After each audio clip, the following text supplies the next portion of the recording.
దేవుని అతి పరిశుద్ధ నామానికి మహిమ కలుగుగాక. అందలేచ్చినండి కీర్తన గ్రంథము 50వ అధ్యాయము 23వ వచనం అందరూ కలిసి చదువుకున్నాం. Psalm 50 and verse 23. శృతి యాగం అర్పించువాడు నన్ను మహిమపరుచున్నాడు, నేను వానికి దేవుని రక్షణ కనపరచునట్లు వాడు మార్గము సిద్ధపరుచుకున్నాను. షోర్ బైబుల్స్. నీ వాక్యము నా పాదములకు దీపమును, నా త్రోవకు వెలుగునే ఉన్నది. Thy word is a lamp unto my feet and a light unto my path. దయచేసి కూర్చోండి. దేవుని అతి పరిశుద్ధ నామానికి మహిమ కలుగుగాక. ఈ యొక్క సంవత్సరం యొక్క ఆఖరి దినంలో మనం ఉన్నాము.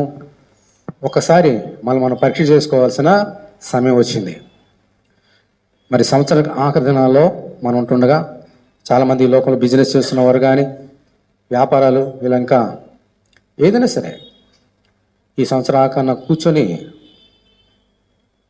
ఈ బిజినెస్ ఎలా నడుస్తుంది లెక్క వేసుకోవాలి. ఏమన్నా ఎక్కడన్నా మిస్టేక్స్ వచ్చినాయా సరి చేసుకుంటానికి, మళ్ళీ వచ్చే సంవత్సరంలో ఇదే మిస్టేక్స్ తిరిగి రాకుండా ఉండడానికి బేరీజ్ వేసుకుంటూ ఎక్కడ తప్పు చేసాం, ఏం తప్పు చేయలేకపోతే ఇంకా ఎక్కువగా ఎలాగో బిజినెస్ వృద్ధి చేయాలి, ఎలాగో ప్రతి వ్యక్తి కూర్చొని బేరీజ్ వేసుకుంటాడు. దేవుని బిడ్డలుగా యేసు విశ్వాసం ఉంచి ఆయన రక్తంలో కడగబడిన బిడ్డలుగా మనం కూడా మన జీవితంలో ఎన్నో సంవత్సరాలు వెళ్ళిపోతున్నాయి.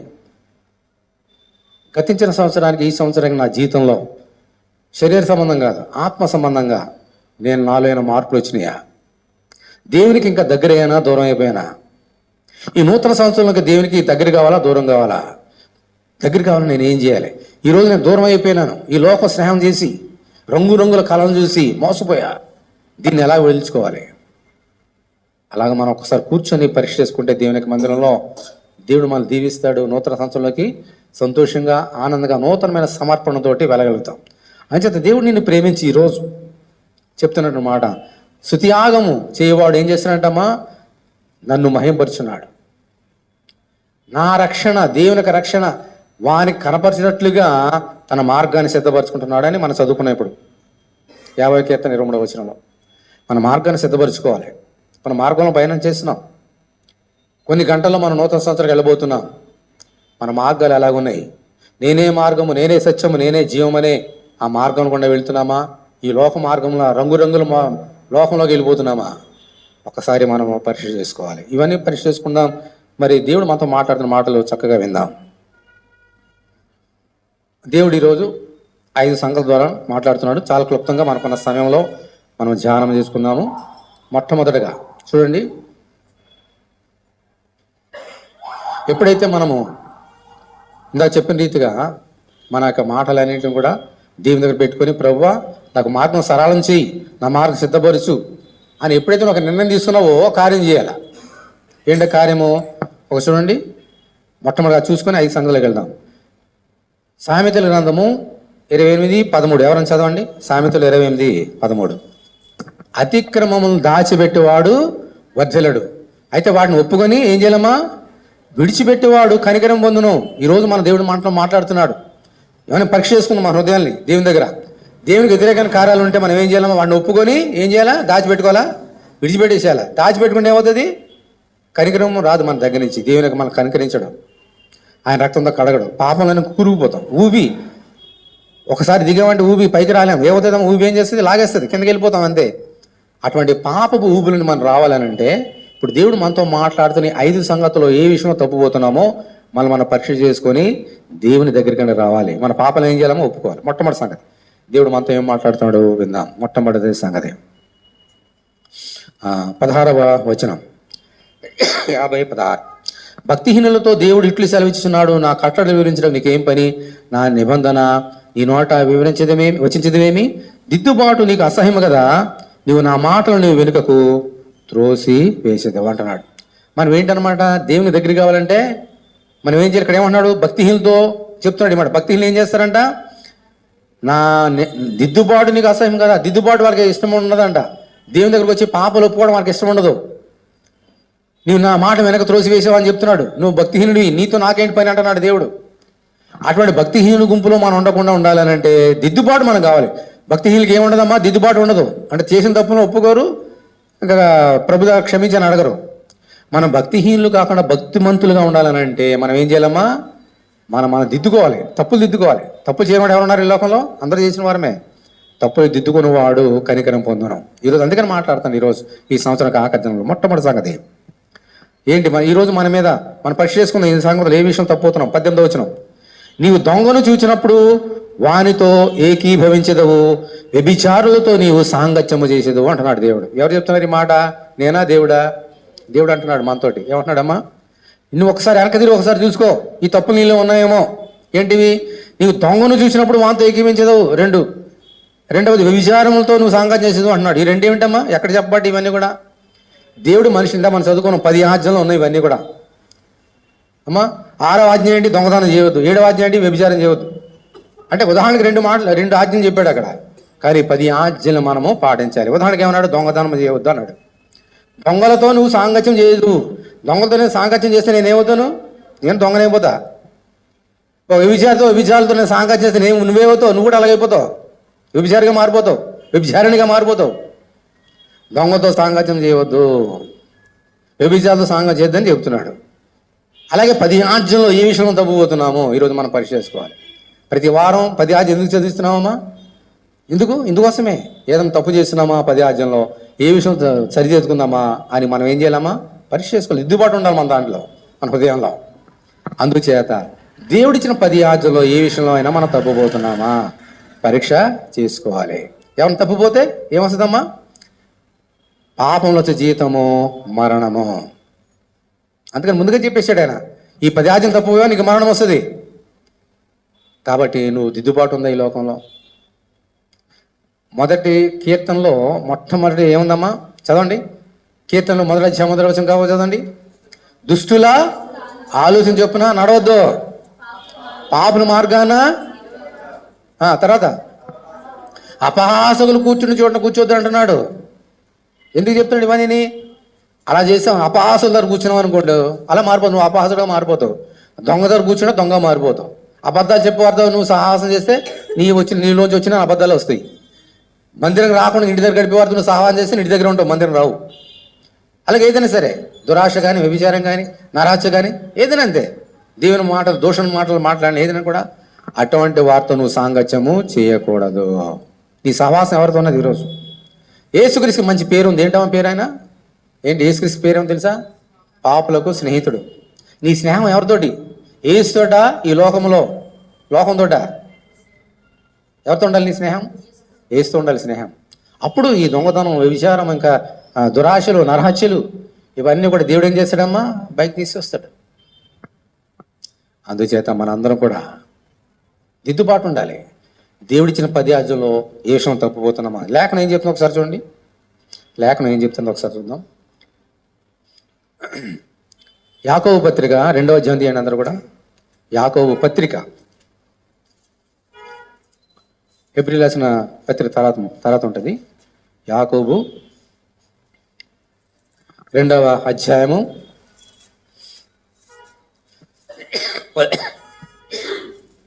10వ వచనం చదువుతున్నా చూడండి. 2:10. ఎవడైనను ధర్మశాస్త్రమంతయు గైకొనియు ఒక్క ఆజ్ఞ విషయంలో తప్పిపోయిన ఎడల ఆజ్ఞలన్నిటినీ విషయంలో అపరాధేలు. వ్యభిచరింపవద్దని చెప్పినవాడు నరహత్య చేయవద్దని చెప్పాను గనక నీవు వ్యభిచరింపకపోయినను నరహత్య చేసినలా ధర్మశాస్త్ర విషయంలో అపరాధేవైతివి అంటున్నాడు. దేవుడికి ఎన్ని ఆజ్ఞలు ఇచ్చాడు? మనకి 10 ఆజ్ఞలు ఇచ్చాడు. నేను 9 పాటిస్తున్నా. 1 నుంచి 8 వరకు 9 వరకు పాటించా. 10వ ఆజ్ఞ తప్పిపోయినా. 10వ ఆజ్ఞ ఏమిటి? ఏది ఆశించవద్దు. ఆశిస్తున్నా, మీరు 9 చేస్తున్నా. మరి దేవుడు నన్ను శభాష్ అంటాడా? ఏమంటాడు? 1 తప్పిపోయినా 9 తప్పిపోయినట్టే దేవుడు చెప్తున్నాడు. ఎందుకని? 10 ఆజ్ఞలు ఇచ్చాడు, 9 ఆజ్ఞలు ఇవ్వలేదు ఆయన. 10 ఆజ్ఞలు ఇచ్చాడు. 10 ఆజ్ఞల్లో ఏ ఒకటి తప్పిపోయినా అన్ని తప్పిపోయినట్టే. అన్ని చేసి ఇంత కష్టపడి 9 చేసినా, 8, 7 చేసినా 1 తప్పిపోతే అన్ని తప్పిపోయినట్టే అంటున్నాడు దేవుడు. అంటే ఎంత జాగ్రత్తగా మనము దేవుని యొక్క ఆజ్ఞలు పాటించాలి ఒకసారి ఆలోచన చేసుకుందాం. ఈ సంవత్సరం ఆఖరి దినంలో మనం ఉన్నాం. నీ స్నేహం ఎవరితో చేస్తున్నా? నీవు లోకమా చాలు నీ గుడ్ బై.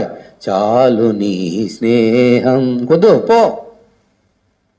లోకంతో స్నేహం కాదు, ఏసుతో స్నేహం కావాలి నీకు. నీ స్నేహం ఎవరితో ఉన్నది ఒకసారి పరీక్ష చేసుకుంటావా? రెండవది, అక్కడ మళ్ళీ చూడండి 50వ కీర్తనలు 50వ అధ్యాయము 19వ వచనం. 19, కీడు చేయవలని నీవు నోరు తెరచుచున్నావు, నీ నాలుక కపటము పలుకుచున్నది. రెండవది మాట్లాడుతున్నాడు దేవుడు. మనం నోరు తెరుస్తాం. నోరు తెరనివాడు ఈ లోకంలో ఎవరున్నారమ్మా? పొద్దున లేవగానే చేసేది అదే, నోరు తెరుస్తాం. నీ నాలుక కపటము కల్పించుచున్నది. మన నోరు తెరవగానే మన నోటు నుంచి ఏమొస్తాయమ్మా? కపటం అంట. కపటం, కీడు చేయవలని నువ్వు దూరిస్తాం. కీడు, ఇతరులకు కీడు చేయవలని మన నోరు తెరుస్తామంట. మన నోరు అలా ఉండొద్దు. మన నోరు దీవెనకరంగా ఉండాలి కానీ దూషణకరంగా ఉండకూడదు. శాపాలు మన నోట్లోంచి రాకూడదు. అనేసార్లు మన దేవుడు మాతో మాట్లాడుతున్నాడు. నీ నోరు ఎలాగుంది? ఈ 360 రోజులు, ఈ 23వ సంవత్సరంలో నీ నోరుని ఎలా పెట్టుకున్నావు? దానికి నోరుకి అడ్డం పెట్టావా? కళ్ళెం పెట్టావా? నోరు ఇష్టం వచ్చినప్పుడు మాట్లాడిస్తున్నావా? దేవుడు అన్ని లెక్క పెడతాడు. నీ నోటి కళ్ళెం కావాలి. ఈరోజు ఎంతమందిని వ్యతిరేకంగా మాట్లాడుతున్నావు? నీ నోరు. నువ్వు దేవుని కుమార్తెవి, దేవుని కుమారుడివి, సైతాన్ కుమార్తెవి కాదు నీవు. దేవుడు నోరు విప్పినప్పుడు ఒక పాపాత్మరాలను కూడా, విచారమంతా పట్టబడిన స్త్రీని కూడా అమ్మా నేను క్షమిస్తున్నాను కానీ నాశనం అయిపోయినని దూషించలేదు. యేసుక్రీస్తు ఒక పాపాత్మరాల్ని, నీతిమంతులను యేసుక్రీస్తు ఒక పాపాత్మను దూషించకపోతే నువ్వెవరు? నేనేవన్నీ? ఎంతమంది దూషిస్తాం, నోరు విప్పి కపటంగా మాట్లాడతాం, సణుగుతాం ఇతరుల మీద. నీ నోటి కళ్ళెం కావాలి. ఈరోజు ఈ సంవత్సరం తప్పిపోయావు. ఈ నూతన సంవత్సరం నీ నోటి కళ్ళెం పెట్టుకో. నీవు నోరు విప్పితే శుభవచనాలు రావాలి, దీవులు రావాలి. అమ్మా దేవుడు నువ్వు దీవించుగాక. తప్పు చేసావా? పోలే, నెక్స్ట్ టైం తప్పు చేయదు, దేవుడు దీవించుగాక. నువ్వు తప్పు చేయలేదా?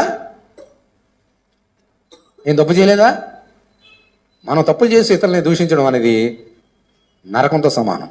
దేవుడు ఇంకా శిక్ష వారికి చాలా ఎక్కువ వేస్తాడు. నా సోదరుడు, నా సోదరి, నువ్వు నోరు తెరిచినప్పుడు నీ నోరు ఎలా ఉంటుంది? ఇతరుల మీద చాడీలు చెబుతున్నావా? ఇతరులకి కీడు చేయడానికి చూస్తున్నావా?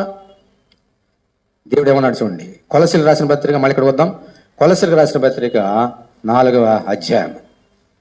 కొలసీలకు రాసిన పత్రిక 4వ అధ్యాయము, బైబిల్ అందరూ తీయండి, 6వ వచనం. ప్రతి మనుషునికి ఎలాగూ ప్రత్యుత్తరం ఇయ్యవలనో అది మీరు తెలుసుకున్నట్టుకి ఏమన్నాం తర్వాత, మీ సంభాషణ లేదా మీ మాటలు మీరు నోరు తెరిచినప్పుడు ఉప్పు వేసినట్టు ఎల్లప్పుడూ రుచిగలదిగాను కృపాసహితంగాను ఉండనీయుడి ఆజ్ఞ. మళ్ళీ దేవుడు ఉండనీయుడి కృపాసహితంగాను. తర్వాత ఏమమ్మా? మళ్ళీ చదువుతున్నా.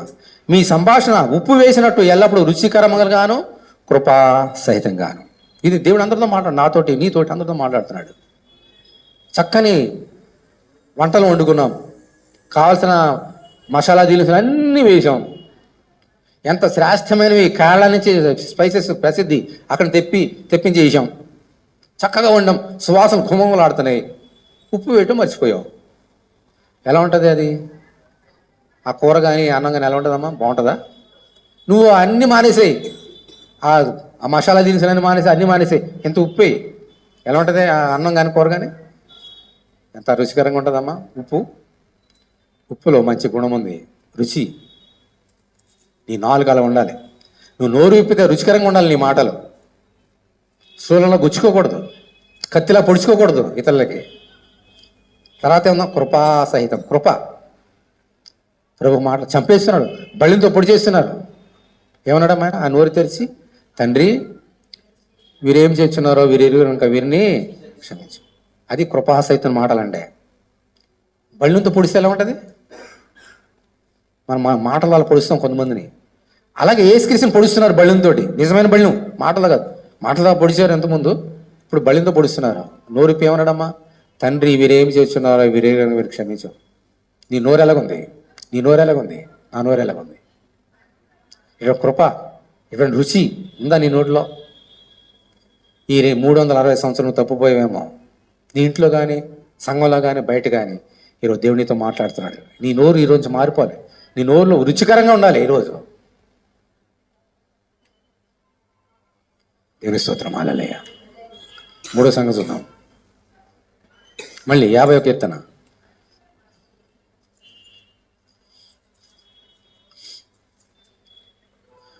20వ వచనం. నీవు కూర్చుండి నీ సహోదరుని మీద ఏం చేస్తున్నావమ్మా? కొండెములు చెబుతున్నావు. నీ తల్లి కుమారు మీద అపనిందలు మోపుచున్నావు. ఇది ఇందాకదేమో కపడంతో కూడిన నోరు. ఇప్పుడు ఏంటంట?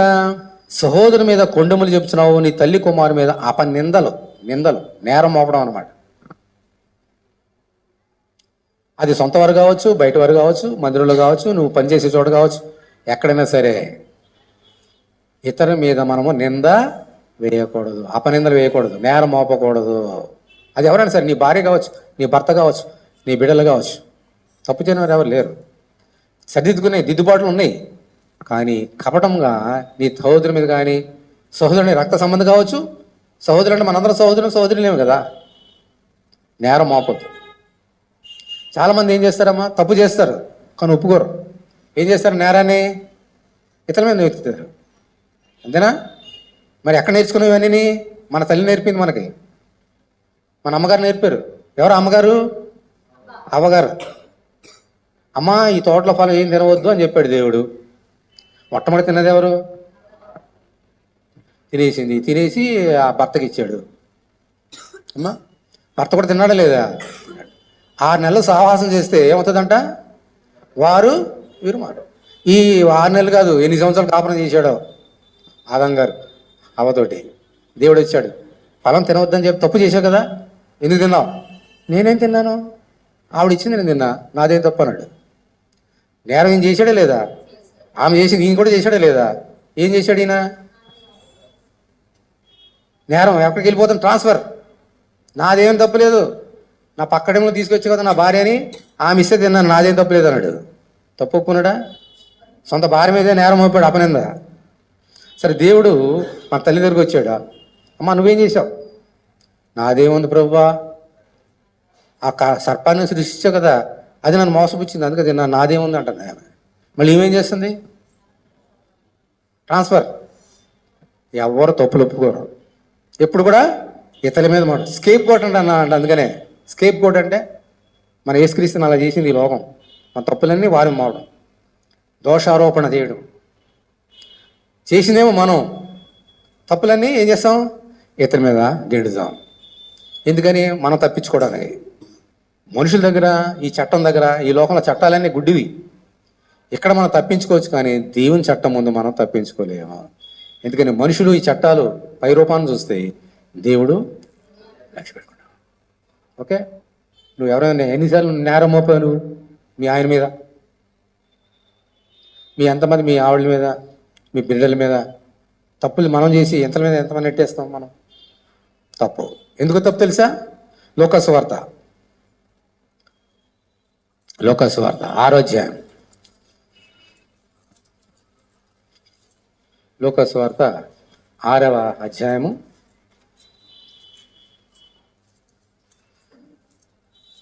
37. లోకసువార్త 6:37 ఏముందమ్మా అక్కడ? తీర్పు తీర్చకుడి, అప్పుడు మిమ్మల్ని కూర్చి తీర్పు తీర్చబడి. తర్వాత ఏమని చూడండి, నేరము మోపకుడి, అప్పుడు మీ మీద నేరము మోపబడదు. క్షమించుడి, అప్పుడు మీరు క్షమింపబడుదురు. దేవుని స్తోత్రం, హల్లెలూయా. నేరం మోపవద్దు, అప్పుడు దేవుడు నీ మీద నేరం మోపడు అంటున్నాడు దేవుడు. చాలా జాగ్రత్తగా ఉందాం. ఇప్పుడు ఆదాముని అడిగాడు దేవుడు, నువ్వు తప్పు చేసావా అంటే, నేను చేయలేదు, మా ఆవిడ చేసింది తప్పు, నేను చేయలేదు అన్నాడు. దేవుడు అలాగా అని దేవుడు ఆదాము వదిలిపెట్టేశాడా? ఫస్ట్ ఆయన కూడా శిక్షించాడు ఈమెతో పాటు.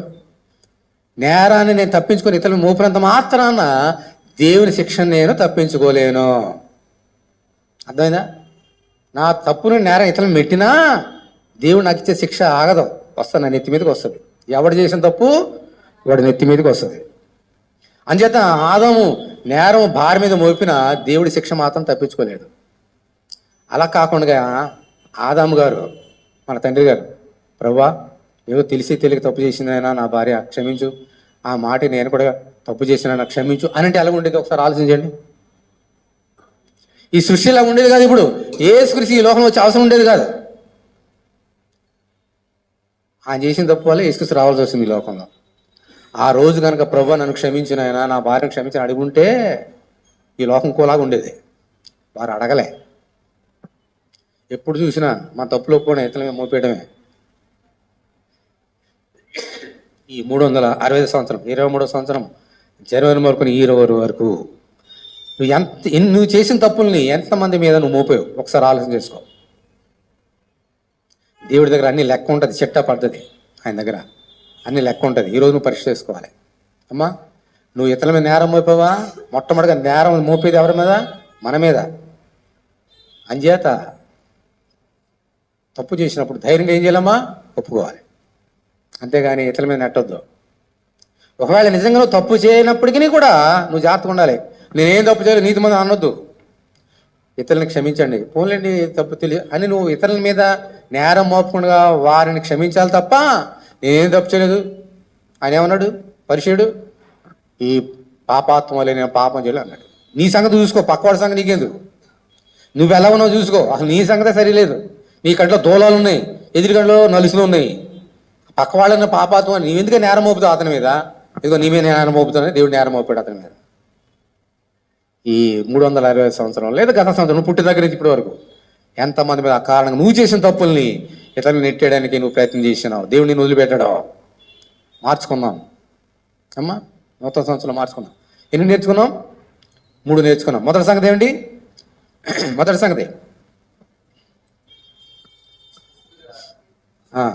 ఎప్పుడు కూడా 10 ఆజ్ఞలనే కదా. దేవుడిచ్చిన 10 ఆజ్ఞల్ని మనం ఏ విషయంలో తప్పుపోతున్నాము? అది 1 కాదు, 2 కాదు, 3 కాదు, 10 ఆజ్ఞల్లో ఏ ఒక్కడు కూడా మనం తప్పుపోకూడదు.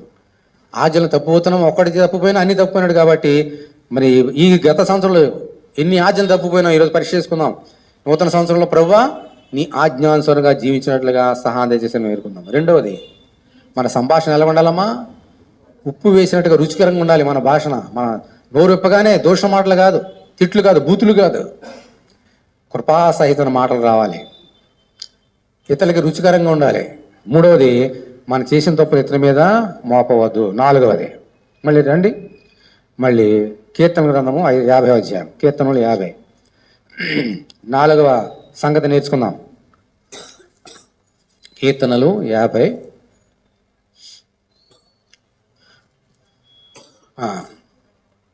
22వ వచనం. 22 దేవుని ఏముందమ్మ తర్వాత? మరచువారలారా దీని యోచించుకునడి, లేని ఎడలా నేను మిమ్మల్ని చీల్చివేదును, తప్పించి వాడవడం లేకుండా. చాలా భయంకరమైనటువంటి శిక్ష అంటున్నాడు. దేవుని మరచువారలారా దీన్ని యోచించుకొనుడి, లేని ఎడల నేను మిమ్మల్ని చీల్చివేదును అంటున్నాడు. ఎవరిని చీలుస్తారో తెలుసా మీకు? చీల్చడం అంటే తెలుసా?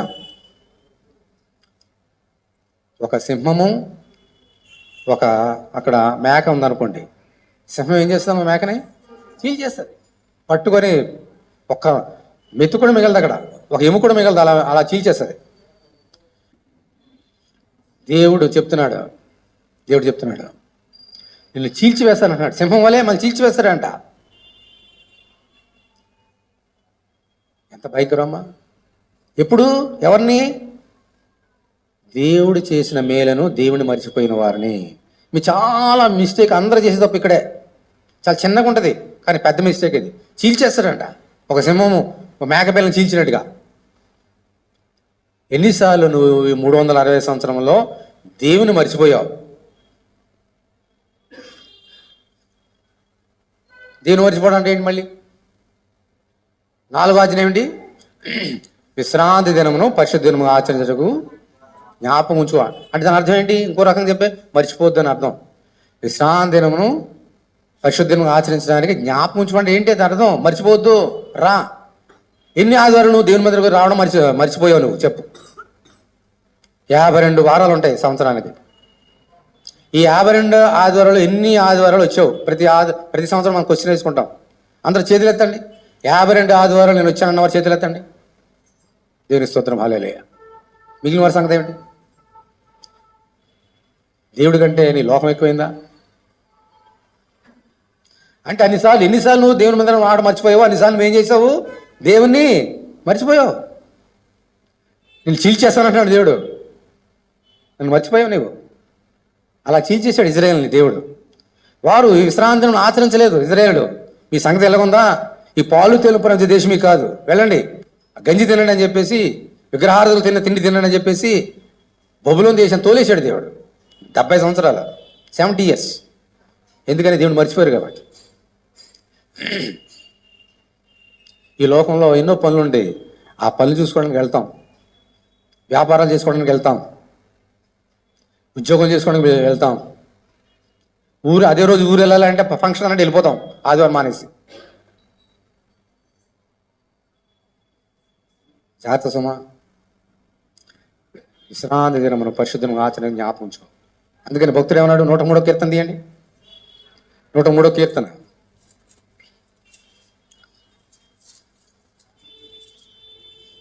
103వ కీర్తన. నా ప్రాణమా యెహోవాను సన్నిధించుము, నా అంతరంగమున సమస్తమా ఆయన పరిశుద్ధ నామమును సన్నిధించుము. నా ప్రాణమా యెహోవాను సన్నిధించుము, ఆయన చేసిన ఉపకారములో దేనిని మరవద్దు. దేవుని స్తోత్రం, హల్లెలూయా.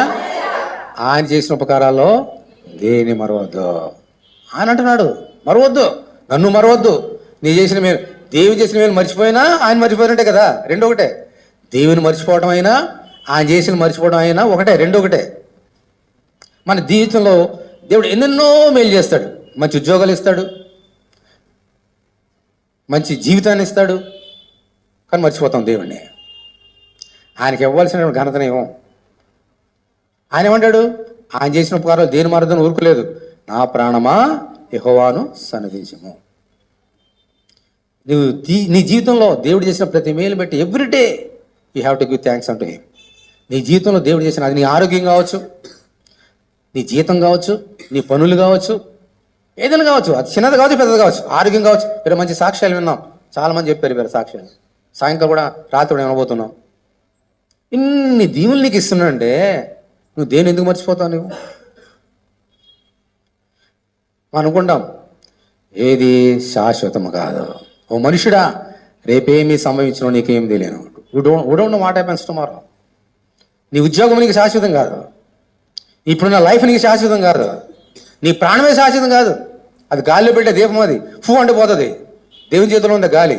ఎప్పుడైనా చీల్చేయడానికి ఫూ అన్నాడే నేను పోతాను ఇంకా పైకి. దేవుడు నిన్ను ఆ శిక్షించక మునిపే దేవుని మరిచిపోవద్దు. నీ జీవితంలో మొట్టమొదటి స్థానం ఎవరికమ్మా? దేవునిదే. ఆదివారం నువ్వు దేవుని మధ్య రావడం లేదు ఆరానికంటే ఈ లోకం ఎక్కువైంది నీకు, సంపాదన ఎక్కువైంది నీకు. దేవుని ప్రేమ కంటే లోక ప్రేమ ఎక్కువైంది నీకు. పరీక్ష చేసుకో. ఒకడు లోకమంతా సంపాదించుకొని తన ప్రాణాన్ని పోగొట్టుకుంటే వానికి ఏం ప్రయోజనం అన్నాడు దేవుడు. ఈ లోకంలో కోట్లు సంపాదించా, ప్రాణం పోయింది రాత్రి. ఆ కోట్లు ఎవరు తింటారు? నేను తింటానా? నా బిడ్డలు వాళ్ళు తర్వాత తింటారు. నేను నాకేంటి ప్రయోజనం? దేవుడిని పెట్టి ఈ లోకంలోకి వెళ్ళిపోతున్నారు చాలామంది. దేవుడు అంటున్నాడు, నిన్ను చీల్చేస్తా. నీకేది ఉందో అది నీది కాదు, నాది. అది ఆ ధనవంతుడు ఏమనుకున్నాడు? నా ప్రాణమా తినుము, త్రాగము, సుఖించు. దేవుడు ఏమన్నాడు? వెరివాడా, తిను, బాగా తిను, త్రాగు, సుఖించు, అన్ని నీవే, కానీ నీలో ఉన్న ప్రాణం నీది కదా, నాది. ఈరోజు రాత్రి తీసేసుకుంటాను అన్నాడు దేవుడు. వెళ్ళిపోయింది రాత్రి. ఏమైంది? దేవుడు మర్చిపోయాడు ఆ ధనవంతుడు. ఎప్పుడు ఏం తిందామా, ఏం త్రాగుదామా, ఏం ధరించుకుందాం, జానుడి పొట్ట. జాగ్రత్త సుమా. ఈ సంవత్సరం 52 ఆదివారాలు వచ్చిన వారు ఉన్నారు. దేవుడు వారు దీవించిన కాక. మిగిలిన వారు ఎన్ని ఆదివారం మీరు రాలేదు, ఎందుకు రాలేదు? ఒక పరీక్ష చేసుకోండి. కొన్ని అత్యవసర పరిస్థితులు ఉంటాయి, తప్పని పరిస్థితి, ఓకే పర్వాలేదు. కానీ చిన్న చిన్న కారణాలను బట్టి ఎంతమంది మానేస్తున్నాం? తలనొప్పి వస్తే మానేస్తాం, దగ్గు వస్తే మానేస్తాం, నీరసంగా ఉంటే మానేస్తాం, చుట్టాలు వస్తే మానేస్తాం, ఊరు వెళ్ళాలంటే మానేస్తాం, ఫంక్షన్ ఉంటే మానేస్తాం. జాగ్రత్త సుమా. ఆఖరిది 5వది 50వ కీర్తన, మళ్ళీ చూడండి 50వ కీర్తన.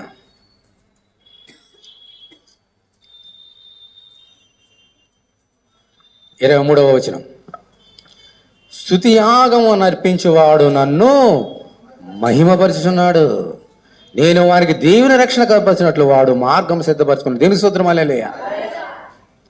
మన మార్గాన్ని సరళపరచుకోవాలి, దేవుడు మనం దీవించాలి, సమృద్ధి నీ జీవితంలో ఉండాలని అంటే ఈరోజు ఈ 5 సంఘాల ద్వారా నీ మార్గాన్ని సిద్ధపరచుకుంటున్నాడు దేవుడు.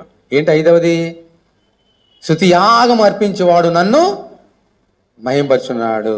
అక్కడ ఏముందో ఏం అర్థమైంది మీకు ఒకసారి చెప్పండి. మీకు అక్కడ ఏముంది, ఏం ఒకసారి చదవండి. అన్నాడు, ఏం అర్థమైంది? ఏం చేయాలా? వినండి, అక్కడ మాట పెట్టాడు దేవుడు. నా ప్రాణమ యెహోవాను సన్నిధించమన్నట్టుగా చెప్పలేదు ఇక్కడ, యెహోవాను స్తుతించడం చెప్పలేదు ఇక్కడ. ఏమన్నాడు తెలుసమ్మా? స్తుతి యాగం అన్నాడు. దేవుని స్తోత్రం హల్లెలూయా. యాగం అండి, స్తుతి అనేది యాగం. యాగం అంటే తెలుసా మీకు? ధర్మశాస్త్రంలో ప్రధాన యాజకులు యాగాలు చేసేవారు. ఆ గొర్రెల్ని మేకల్ని అర్పించి ఆ సాంబ్రాణి బోళము తీసుకొని వచ్చి, సుగంధ ద్రవ్యాలు తీసుకొని వచ్చి ఆ బలిపీఠం మీద రక్తంతో చిమిరి యాగాలు చేసేవారు. ఇంపైన సువాసనలు దేవునికి అర్పించేవారు. యాగాలు అవన్నీ మనం చేస్తున్నావా? యాగాలు నీ కొరకు నేను బలి అర్పిస్తున్నావా? ఆయన నీ కొరకు ఆయన బలి అర్పించాడు తన కుమారుని యేసుక్రీస్తుని. నువ్వు ఏ యాగం చేస్తున్నావు మళ్ళీ నీ పాపాలు క్షమించడానికి? నీ కొరకు ప్రాణం పెట్టిన ఆ దేవుని గొర్రెపిల్లని నువ్వేం చేయాలమ్మా? స్తుతించాలి. అదే యాగం. నువ్వు గొర్రెపిల్లని తీసుకోవచ్చు, బంగారం తీసుకోవచ్చు, యాగాలు చేయక్కర్లేదు. పాత నిబంధనలో ధర్మశాస్త్రం చేసినట్టుగా నోరు విప్పు, దేవుని స్తుతించి ఆరాధన చేయి. ఇప్పుడు చిన్నపిల్లలు వాళ్ళకి పెద్దవారు మనం ఆరాధన చేస్తున్నాం కదా, ప్రతి ఇంటి దగ్గర ఇక్కడ మాత్రమే కదా, ఇంటి దగ్గర ఆరాధన చేయి. నడిచినావా ఆరాధన చేయి, పడుకున్నావా ఆరాధన చేయి. అదేంటంటే మా దేవుని దృష్టికి యాగం. ప్రధాన యాజకులు ఆ బలిపీఠం ద్వారా ఎలాగూ ఆ నిప్పుల మీద యాగం చేసేవారో నీవు కూడా దేవునికి స్తుతి చేయించడం ద్వారా దేవునికి ఏం చేస్తావు? నువ్వు యాగం చేస్తున్నావు. అలాగే యాగం చేస్తే ఏమన్నాడు అక్కడ? స్తుతి యాగం చేయవాడు దేవుని మహిమపరచును. నువ్వు దేవుని మహిమపరుస్తున్నావు. దేవుని మహిమపరచడానికి స్తుతి యాగం అనేది ఒక మార్గం. ఇవన్నీ చేస్తే నీ దగ్గరికి ఏమొస్తాయమ్మా? రక్షణ మార్గం వస్తాయి. రక్షణలోకి వెళ్ళిపోతావు. ఆ మార్గం ఎక్కడ నడిపిస్తుంది? రక్షణ. అంతే. స్తుతి యాగం అనేది చాలా ప్రాముఖ్యమైనది. దీని గురించి లేఖనం ఏం చెప్తున్నా చూడండి. తెస్సలోనికి రాసిన పత్రిక, మొదటి తెస్సలోనికి 5వ అధ్యాయం తీయండి. మొదటి తెస్సలోనికి 5వ అధ్యాయం.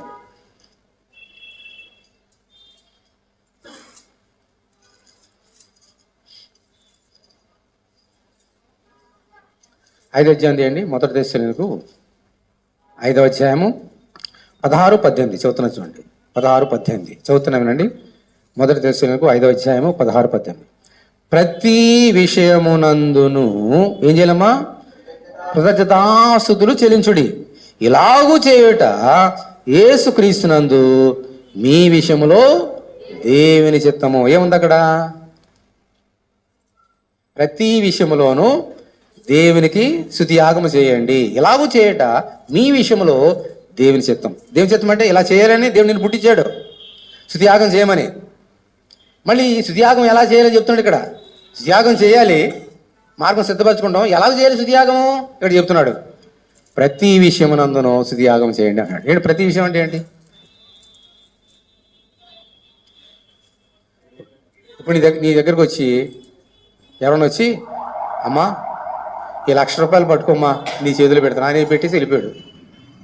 ఏం చేస్తావు నువ్వు? ₹1,00,000 నీ చేతులుంటే, మై గాడ్ దేవా, ఒక దేవదూతను పంపించావు నా దగ్గరికి, ₹1,00,000 ఇచ్చావా నీ కొందలని అంటావు. తినడానికి నీ దగ్గర నయా పైసలు లేదు. అప్పుడు దేవా నా చేతిలో కానీ ఇంట్లో కానీ జేబులో నయా పైసలు లేదు, దేవా నీ కొందనాను ఎప్పుడు చెల్లించావా?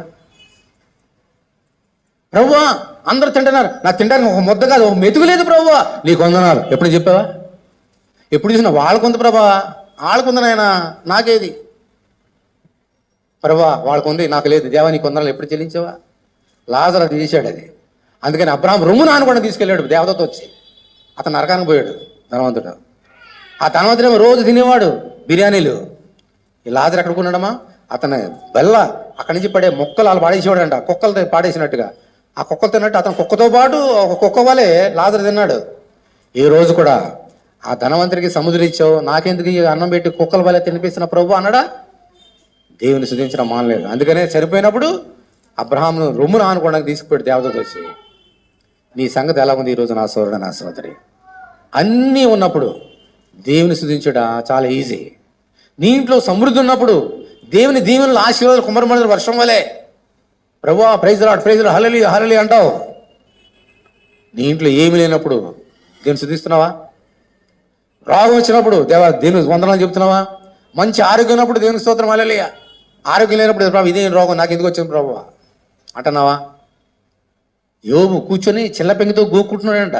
ఎందుకు చిల్లపెంగితోటి? చేతితో గోరుతో గోక్కోవడం కూడా స్థలం లేదు. గోరుకు కూడా వచ్చేసింది రోగం, అందుకే చిల్లపెంగి తీసుకుని గోక్కుంటున్నాడు స్థలం ఎక్కడా లేక. అంత రోగంలో కూడా దేవుని మహిమ అన్నాడు. కానీ ఎందుకు ఈ రోగం అని అన్నాడా? నువ్వెలా ఉన్నావు? నీ జీవితంలో అన్నీ ఉన్నప్పుడు దేవుని స్తుతించడం చాలా ఈజీ. ఏమీ లేనప్పుడు, నీ నోట్లో ముద్ద లేనప్పుడు, నీ జేబులో నయపాసి లేనప్పుడు కూడా నీకు నీ చేతిలో ₹1,00,000 అంటే ఎంత సంతోషమో అంత సంతోషంతో సున్నా ఉన్నా కూడా నీ జేబులో దేవుని అలా స్తుతించాలి. ఎవరైనా చేస్తారు అన్నీ ఉన్నప్పుడు చేయడం. అది దేవునికి అది కాదు. అందుకని అన్నాడు ప్రతి విషయంలో స్తుతియాగం చేయండి. దేవునికి తెలీదా నీకేమున్నదో ఏం లేదో? ఆయనకు తెలీదా నీకేం ఇవ్వాలో ఏమో కూడా ఆయనకి తెలుసు అసలు సంగతే. ఓ మనుషుడా, ఏమి తిందుమో, ఏమి త్రాగుదమో, ఏమి ధరించుకుందామో వీటి గురించి ఆలోచన చేయకండి అయ్యా. నా రాజ్యం గురించి, నన్ను గురించి ఆలోచన చేయండి. అప్పుడు ఇవన్నీ మీకు ఇస్తా. అంటే ఏ లోటు చేయను, మీకు ఏది కావాలా తిండి ఇస్తా. అరుస్తున్నాయి కాకులు, వాడికే పెడుతున్నాను పిచ్చుకులకి, మీకు పెట్టనా నా బిడ్డలుగా? వాటికే చక్కని చూడండి కొన్ని ఐస్ ప్రాంతాలు ఉంటాయి, మంచు ప్రాంతాలు. మనం వెళ్ళామంటే గడ్డగడిపోతాం. కానీ అక్కడ కొన్ని ఎలుగుబంటో తెలుసా మీకు?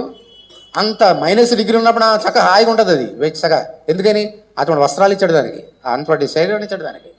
ఎంత -100 ఉన్నా కూడా చచ్చిపోతుంది, హ్యాపీగా ఉంటుంది. ఎందుకని? అటువంటి వస్త్రంతో. వస్త్రం అంటే అక్కడ ఉంటాయి కదా వెంట్రుకలు, ఆ చర్మాన్ని ఇచ్చాడు, అటువంటి చర్మాన్ని ఇచ్చాడు. నీకేమలేనా? ఎందుకే బాధపడతావు? అది లేదు, ఇది లేదు, అది లేదు, ఎప్పుడు చూడగానేనా? నాకు తెలుసు నీకేం ఇవ్వాలో, ఎప్పుడు ఇవ్వాలో కూడా తెలుసు. దేవుని స్తుతియాగం చెయ్యి అంటున్నాడు. ఈరోజు నువ్వు పరీక్ష చేసుకో. ఈ 365 రోజుల్లో ఎన్నిసార్లు నీవు దేవుని స్తుతించడం మర్చిపోయావు? ఇంతకటి వేరు, దేవుని మీద రావడం మర్చిపోవడం అది వేరు, దేవుని స్తుతించడం మర్చిపోవడం వేరు. ఎన్నిసార్లు నువ్వు మర్చిపోయావు ఆయన చేసిన మేల్ని? స్తుతియాగం చేస్తున్నావా? కలిమిలోను లేమిలోను నోటితో చెప్తాం. మన పెళ్ళైంది కదా, బాబు పెళ్ళైంది, ఆ వాగ్దానాలు చేసినప్పుడు నేను కూడా మన పెళ్ళైంది కదా ఇక్కడ, కలిమిలోను లేమిలోను రోగంలోను అనారోగ్యంలోను నా భార్యను ప్రేమిస్తా అని అంటాం. నిజం జరుగుతుంది అలాగా? వాగ్దానాలు మాత్రం చేసేస్తాం, రోగం రాగానే జీపో అంటాం.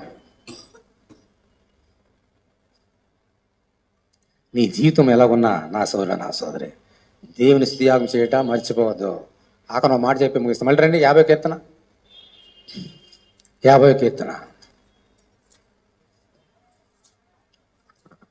21వ వచనం. అందరూ దీన్ని బైబిల్ తీయండి. 21వ వచనం. ఇట్టి పనులు నువ్వు చేసినను నేను మౌనునై ఉంటుంది. అందరూ గట్టిగా దేవుని స్తోత్రం చెల్లించుదాం. దేవుని స్తోత్రం హల్లెలూయా. ఇప్పుడు దేవుడు మనకి ఎన్ని సంగతులు మాట్లాడాడమ్మా? 5 సంగతులు.